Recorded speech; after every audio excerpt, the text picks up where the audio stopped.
Hello, welcome back to my little channel. Take your shoes off and make yourself at home. In this episode, I'll be building a brand new ZX Spectrum. In this case, a Harlequin 128K, something I'm sure you've seen lots of times on other channels. It's almost a rite of passage project, and it's time I tick this one off my bucket list. This particular Harlequin will be going into a rather special case, the Lee Smith designed ZX Spectrum, which is kind of nice as this particular Harlequin was created by the legendary Don Superfo, who also designed the PCB under all these keys in the Spectrum, something I wasn't aware of when I made that video, soz. Once this machine is complete, it will be housed in one of these sturdy flight cases. I still need to work out a way to customise these and auctioned off for charity. There will also be a brand new rubber key Spectrum built from all new parts. This is the case, which will go in a second flight case. Both of these machines will have various extras included with them, yet to be announced, but I can reveal one of them is this rather lovely Div MMC Future. A lot of this stuff has been donated, and to save me having to repeat everyone's names each time I show the thing they donated, I'll be doing a final video on the charity event thanking everyone there. Thank you, Bobbers. So that's the first two machines. I also announced a totally original ZX Spectrum, which I'll refurbish and restore. That will be placed in an original box with all the original bits and pieces. The only modification to that one will be a composite mod. It'll also include a tape player and a bunch of original games on tape. Before I get on with building the Harlequin, there's one more thing. There will now be a fourth machine auctioned. The case is yet to be decided, but inside will be this ZX Max 128. I don't have a flight case for that, but maybe we can find a nice original box for it. This Harlequin kit was donated by the super generous Fergus. I've never built one of these, so I'll be closely following the excellent instructions supplied by Ben from Bike Delight, who sells these kits. Right, where do we start? Pretend to read. I can't show the instructions because it does say this manual and information contained in it is copyright material and may not be reproduced, transcribed, translated or transmitted in any form without prior written consent of Ben Veersteeg from Bike Delight. I hope that's how you say your name, Ben, sorry. Do not copy or distribute parts of this manual, or even all of it. I'm not going to do that, so I'll keep that off camera, apart from this bit. That's the front page. Who's going to copy that? Let's get on with it. I need another camera. This is a fantastic manual, by the way. I'm really impressed with the detail. There is everything. There's schematics and there are board layouts and there are hints and tips and step by step. Let's have a look inside the box, see what we've got. Bags 1 to 27 and bags 28 to 48. This is something extra that Fergus included, which is a Bluetooth module. So we can make one of the machines actually wireless. So you can load games from your phone wirelessly. We've got the chips. I got lots of sockets, but I didn't have all of the sockets. So I made an order from CPC for more sockets, the ones that I was missing, but I also ordered all of the ones that I've already got. So I had lots of stock, and then I checked inside the box and all the sockets are in here. Yeah, oh, there's another chip there as well. I bought this off eBay a while ago, and it's a ZX Nuvo 128 by Don Superfo. Right, a couple of things about this. This is an issue 1, so it's a very early version. I'm not sure if that makes any difference. It's got some ICs built into it already. Also, a Div MMC built into it with a full-size SD card slot and a micro SD. It's got the Traco on it, and it's got all the ports all ready to go. And all of the sockets are turn pin. Turn pin are a bit of an enigma. Some people swear by them, but I don't think with legs, you know, chips in particular, will go into them fine, but if you keep putting them in and taking them out, they'll end up not making the best contact. There's no spring, it's just literally like a conical hole for the chip to go into, and they're meant for turn pin legs. These dual wipe sockets are spring loaded, so they'll always make good contact if they're not abused. Yeah, I was thinking of trying to put all the chips from the kit into here, but that might be a bit risky. So I'm actually going to leave that to a later date. You never know. I didn't build this, so somebody else built this, and there could be a short somewhere that could destroy half the chips on there. I suspect what's happened here is the person that sold this actually probably upgraded. So they took all the chips out and put them in a newer board. I'll come back to that. That'll be a future video. Fergus included another chip. I can't remember what that was for, but we'll probably discover that later. I'll put the chips back in there. We're going to need the board. So let's get that out. This has also got one IC on it.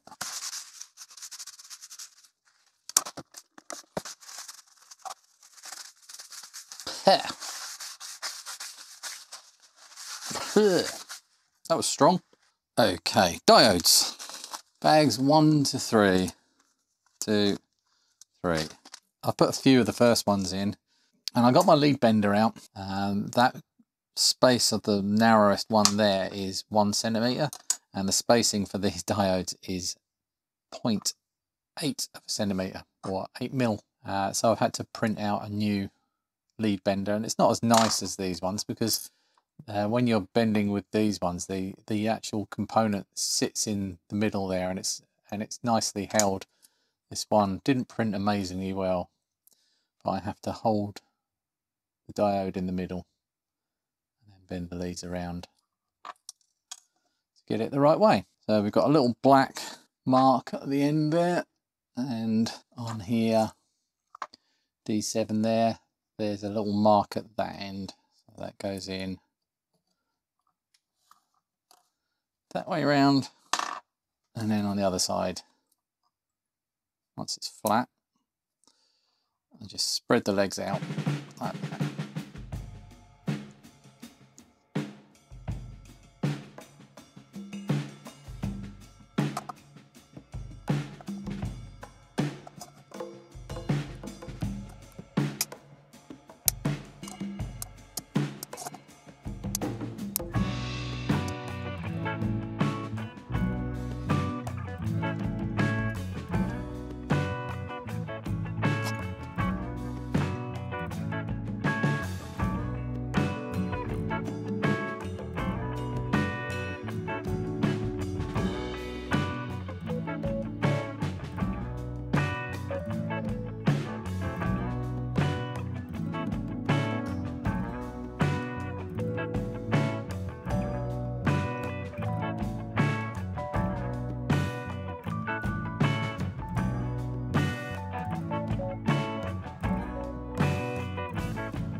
Right, my first mistake. I've come across this one and it says this is a 2.2 meg resistor and it's meant to go in R15, and R15 is there and I've already put one in it, which is yellow, violet, red, which according to DigiKey's calculator is a 4.7K or 4K7, and according to the list that is supposed to be an R17, so I missed it by one.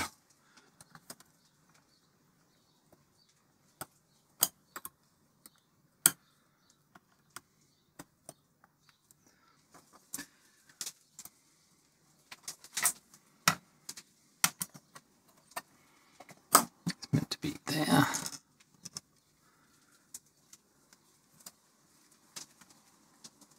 Oh, that's why I missed it. That says R15, but it's obscured slightly.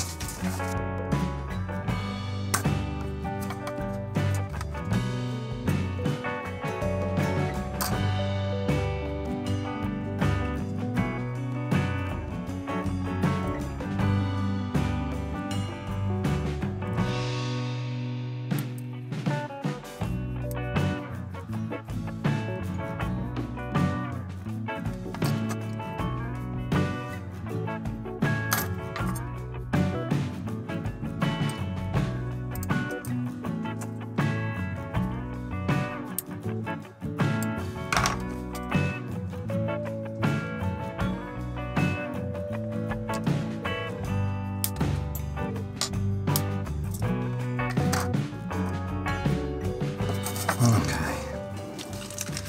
Next up is resistor packs, and R13 goes here. There's a small dot on the end here, and that goes where the square pad is. Square pad down that end, and the dot goes in there.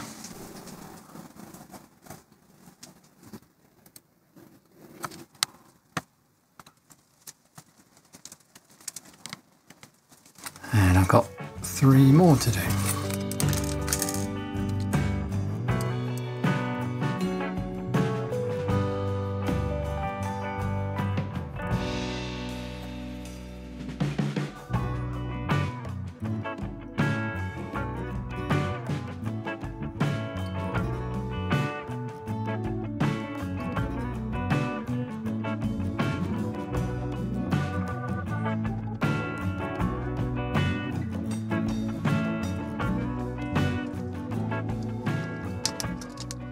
The resistors were quite nice. There was, at the start there were too many, so you were searching around, and then in the middle then there were less and you kind of got to know where they were, and then towards the end there were some like outliers, like this one over here that I couldn't find for a while, and this one up here, but we got there in the end. Q1, 2, 3 and 4. Right, mostly done on the first bag, bags 1 to 27 finished, and all I've just got to do is actually bag 27, which is these 2 SA1175 transistors. They won't take but a jiffy. I thought I'd be then going to bags 28 to 48, which have got the capacitors and some other bits and pieces in them. But the instructions actually say to fit the sockets next. I don't know. Should I do that? I mean, the capacitors and things will be easy to fit with the sockets in or without them. So yeah, I think I'm sure Ben knows best. So I'm going to stick with the program for now. 6, 7, 8, 9, 10, 11, 12 and 13. So that should be easy to find. They'll all be, oh here they are, 6, 7, 8, 9, 10, 11, 12 and 13.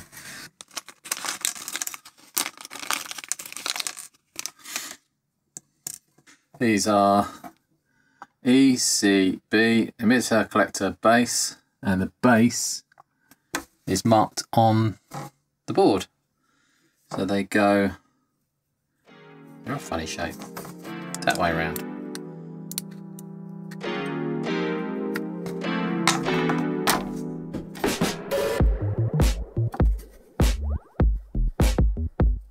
Yeah.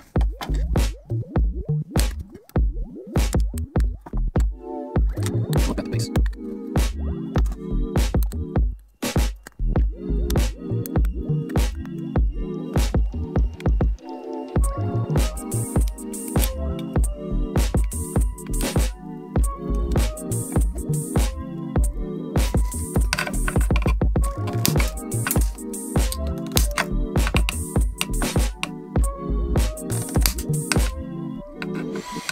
probably a good case for actually snipping these before. Shall we try some?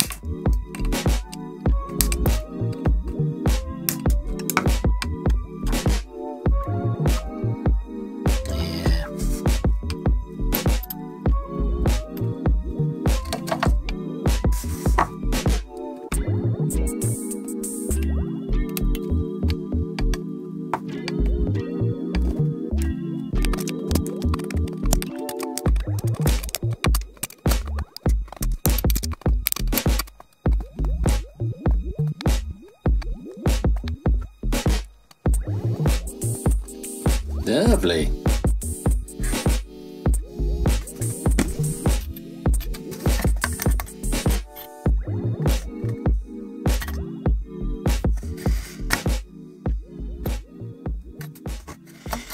Just straightish. Right, sockets time. And things worthy of note. The orientation of all of the sockets, with the notch is at the top of all of the vertically oriented sockets, but the sound chip, the AY chip, is oriented to the right. I'm going to put that one in first so that I don't forget. But that's got a chip that goes into it as well in here.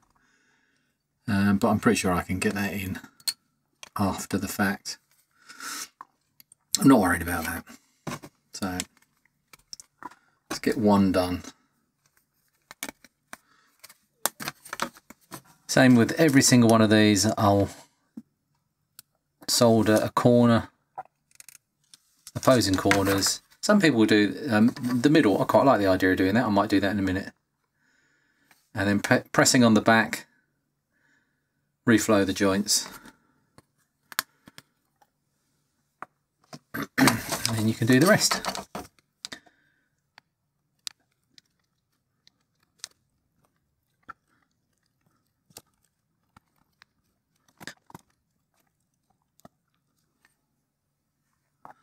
Good stuff. I'm not going to clean anything because there's no point until the end. I'm going to do a row at a time, so I'm going to start at the bottom and do all of these, and then do all of these, and then do all of those probably, and then the smaller ones over here, and then the big ones. That makes sense, doesn't it?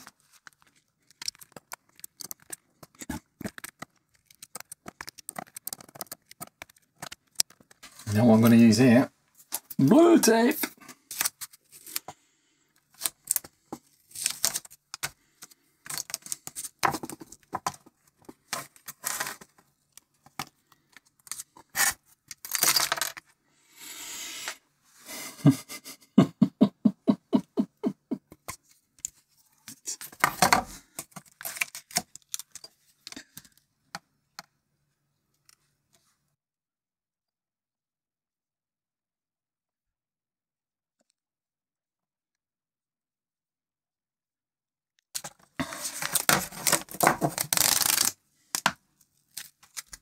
Saving that. They're all over the place.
I made a bit of a mistake and I'm going to have to backtrack a little bit. I haven't soldered all of these in yet. I've just done the 2 pins on each one.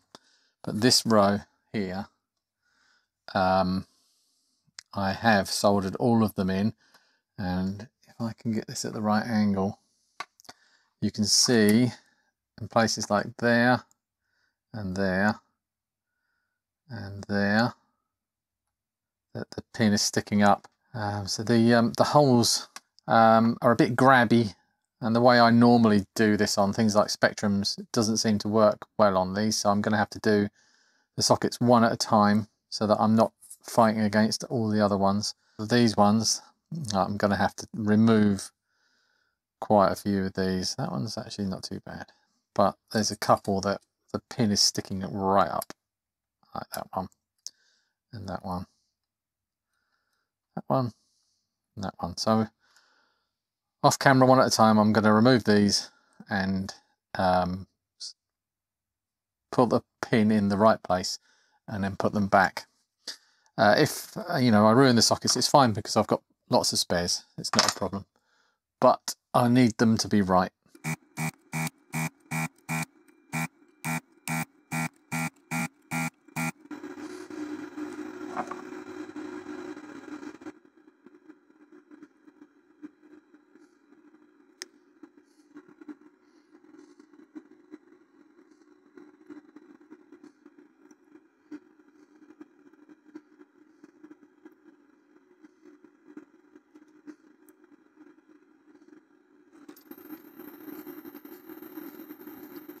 Well, it's not my fault.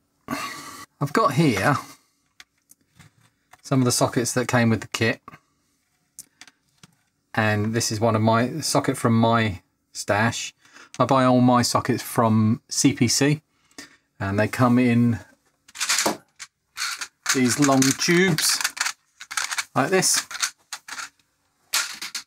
Definitely the best way to buy them. This is the one from the kit, and this is from my stash. And what I've found is I temporarily attach the socket to the board with 2 pins, and I experimented over here by attaching a middle set of pins rather than opposite corners, diagonal corners. And so that one there and that one there. And then what I do is I reheat the joint and put pressure on the back and make sure that the socket is sitting flat and flush to the board, and then let it cool down, and it should be good. But what's happening is I'm reheating the joint, putting pressure on the board, and the pin's sliding out. I thought, well, maybe that's me. Maybe I'm just being a bit rough with it, or maybe the holes are not quite big enough and they're binding on the pins, but they're not. The holes are normal size. That socket is actually rattling around in there, so that shouldn't make any difference. But I can show you that if I just take this one and I push against these 2 end pins here, they just come out. I'm hardly putting any pressure on that at all, and they just fly out. Oh, that was just bent over. That actually needed more pressure than... if I do one at a time, I can control it a bit better now. Yeah, there's not much pressure needed there at all. I am probably still being a little bit heavy-handed. But, yeah, that's... But if I do it with one of mine, from my stash, I'm just going to bend the legs over because it won't move. I physically can't make that pin come out by doing this. No, oh, that one's moving a little bit, but it's not flying out, and it's still got some pressure. It's still got some resistance as I push it. I'm not saying that they're poor quality. They're not as good quality as my ones. I think I've just got to be careful when I put them in. I think that's the thing. They're not meant to. You're not meant to put pressure on them. So, but I've got another one here that I need to now remove. Get in there.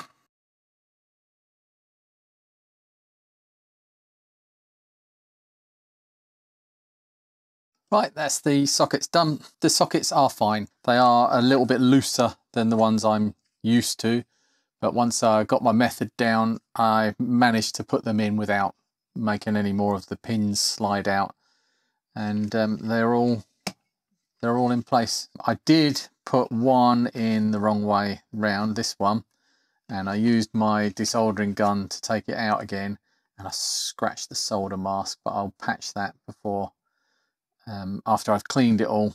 I'll make sure that that looks pretty. There's a lot of flux residue all over the place, and a black PCB looks disgusting, and they're the worst to clean. Right, the next job is apparently, according to the list, I should have done the transistors next, but they're already done, so it's capacitors next. So bags 28 to 38.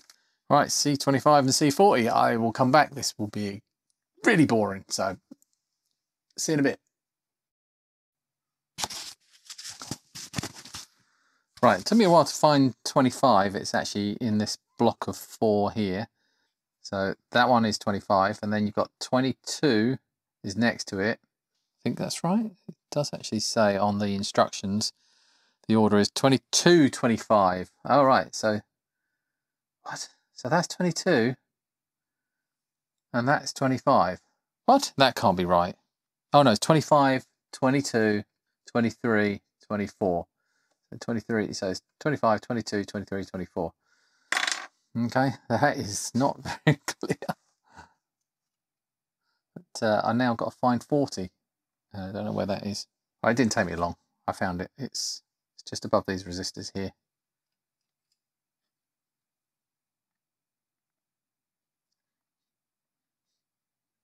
Right.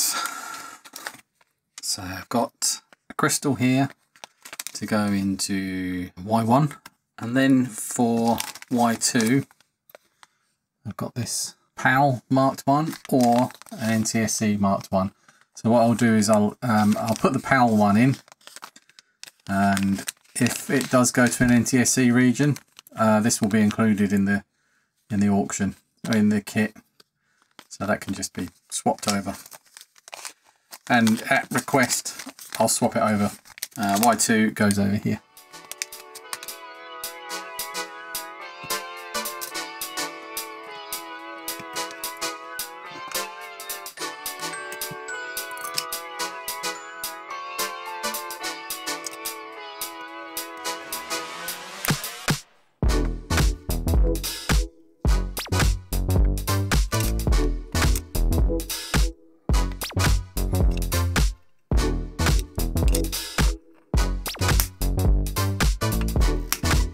Bag 42 to 44 apparently is 2 keyboard connectors and barrel jack. According to the diagram, this has to go that way up.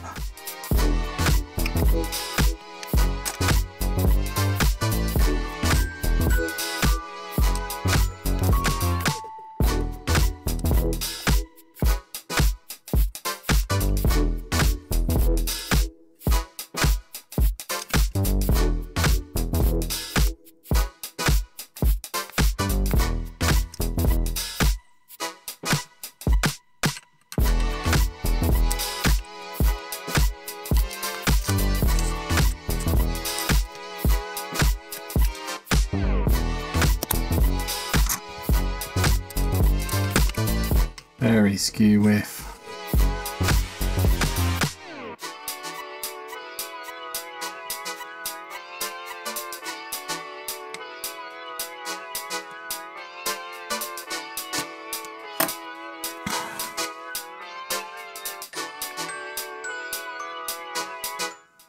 We have next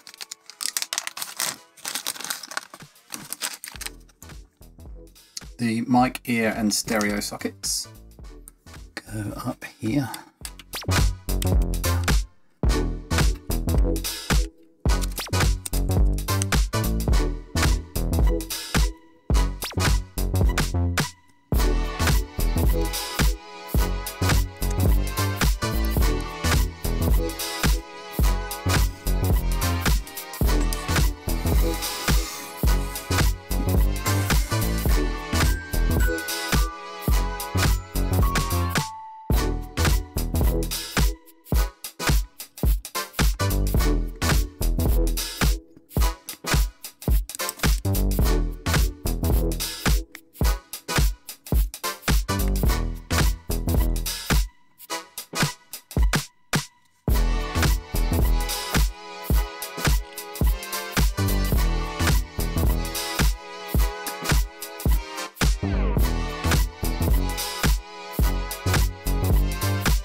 Is that it?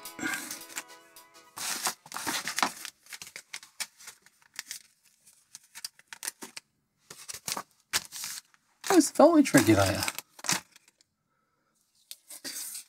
Here's all the chips. There's one still on the back.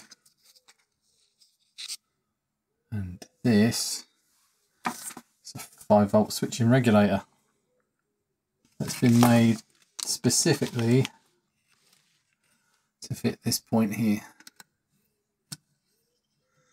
I know I quite like, I mean, it's not as nice as a Traco, but I like that it's been coated on the back in black, because that just makes it filming it even easier.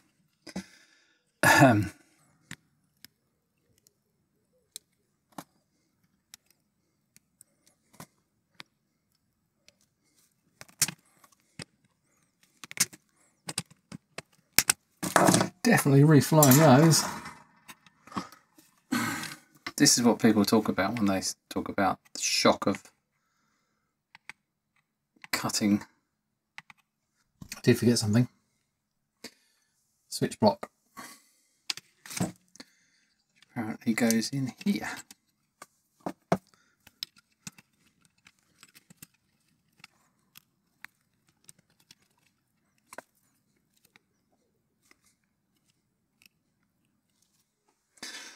Now it's the ICs. I do need to solder that one in. That does. So what is that? U7.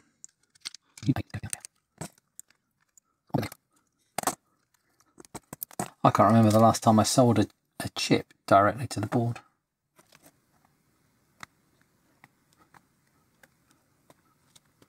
Read the manual. Going back to step 2, resistors, I just went through the bags and did them thinking that everything, all the resistors would be in the bags. But no, there's one that's a resistor array, so that needs to go. And I kept seeing it popping up, and it said, Don't put a socket in U47. I thought, oh, okay, all right. I'm sure it'll tell me later where that needs to go. But it never did. And then I went back and actually looked at. I actually looked it up online. I did a search for it, and the face I came up with was Lee Smith doing his Harlequin build over 3 years ago, and he had similar problems with not reading the manual. But he found the resistor array much quicker than I did. I've never come across one in a dip package before. Right, now we can go back to the ICs.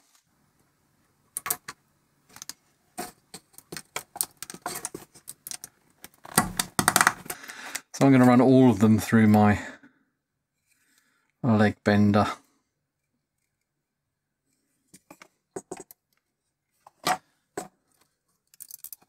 Yeah, that one went in much easier than that one. These are new chips. We are on the way.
What you can see speeding along in this window over here is my first attempt to end this video. It runs around the 30-minute mark, and as I was editing it, I felt myself falling asleep. So to save you that boredom, I'll instead summarise what went on after I finished putting this machine together. The first thing I did was assume it was all going to work, and I just put it in the Metrum case without even testing the keyboard, which didn't work. That was down to two things. Firstly, I'd installed this PCB connector the wrong way round. And secondly, I had a bad solder joint on the other connector. That nice combination of two different faults led me a merry chase. But in the end, I got it fixed and working reliably. The next thing I did was test the Div MMC that will be bundled together with this Harlequin when it goes to charity auction. And that didn't work. What followed were many hours of pulling my hair out trying to work out why. It wasn't the Div MMC. I tried my Dandinator and that didn't work either. I inspected the board and discovered this capacitor leg wasn't soldered. That didn't fix it. Then I found one of the logic chips that didn't have a pin soldered, and that didn't fix it either.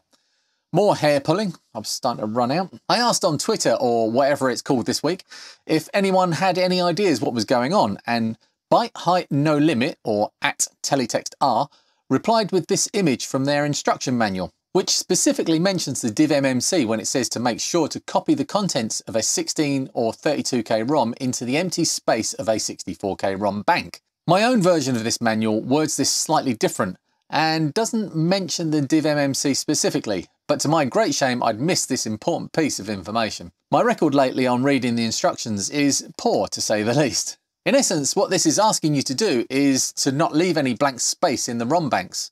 Each one of these is 64K, and the 48K ROM is only 16K. That's not confusing at all. So I needed to copy that one another 3 times into the empty space. And it worked.